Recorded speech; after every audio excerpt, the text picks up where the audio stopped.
Dahil nga wala pang ini-issue si LTO na PBC ID ng mga lisensya, etong si customer ko, pina-scan niya sa akin yung bond paper na ibinigay ni LTO para sa temporary license, at eto in-scan ko, at ang gagawin ko daw ay i-laminate ko na din. So tuturuan ko kayo ng technique at kung paano mag-laminate. Syempre scan copy nyo muna at make sure na yung gagamitin yung laminating film ay 250 GSM.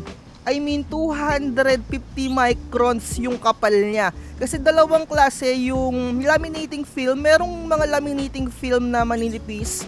Napakapangit gamitin yon, at wag na wag nyong gagamitin yon sa mga IDs. Kailangan talagang makakapal. Pwede kayong gumamit ng QAF kagaya nitong nakikita nyo. Pwede rin yung Yasen, basta 250 GSM.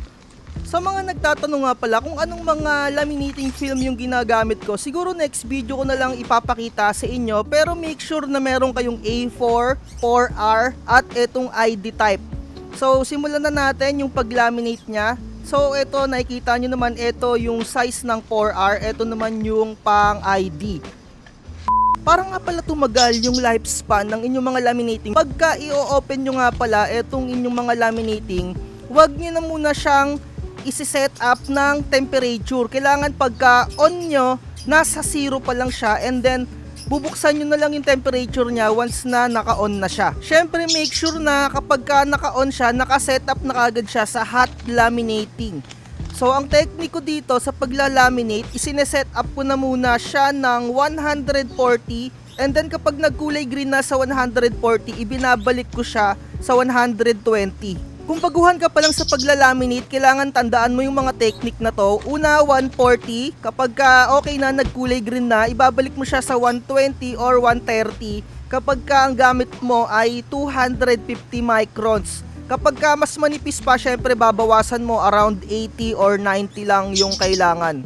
Kaya mabilis masira yung inyong mga laminating machine kasi masyado kayong nagmamadali. Itinotodo nyo yung temperature pagkabukas nyo, gusto nyo kaagad na uminit kaagad yung inyong laminator. So make sure na kailangan step by step.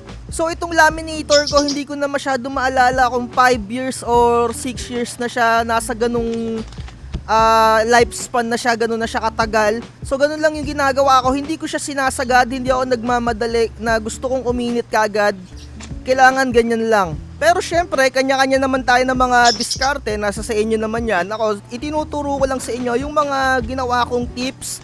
Ito ay natutunan ko lang din sa mga napapanood ko before. Kasi nung binili ko tong laminator na to, as in wala talaga akong alam. Ultimo, yung kapal nung plastic na pang laminate ay hindi ko alam.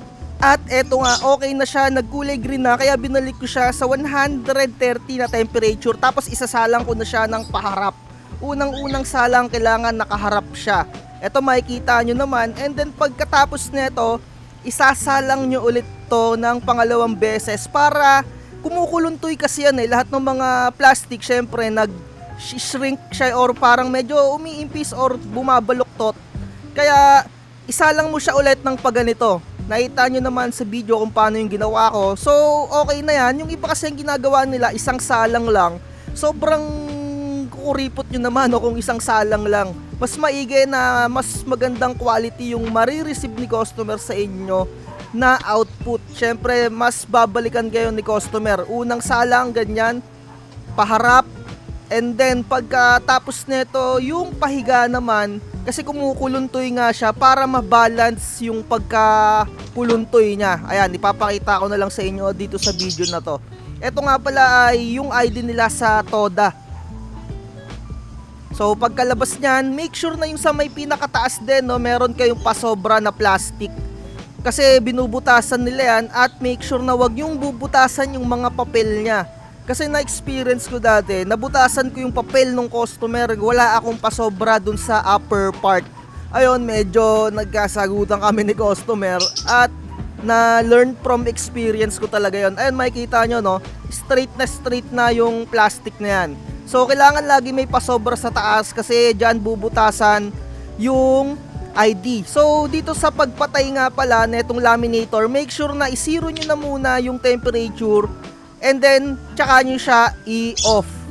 At ito ang pinakasekreto, kung meron kayong laminating na services, dapat meron kayo netong corner puncher na ganito at yung pambutas niya. Talagang napaka-quality nito at dapat meron talaga kayo neto. Ilalagay ko na lang sa description yung link neto kung gusto niyo bumili ng legit at tamang presyo. Dapat meron talaga kayo neto kasi napakaganda neto para maging smooth yung edge niya at walang mga matutulis. Lalong lalo na sa mga bata, yung mga ID nila. So ayun na lang, like, share, and subscribe. Bye-bye, huwag magpapa-auto.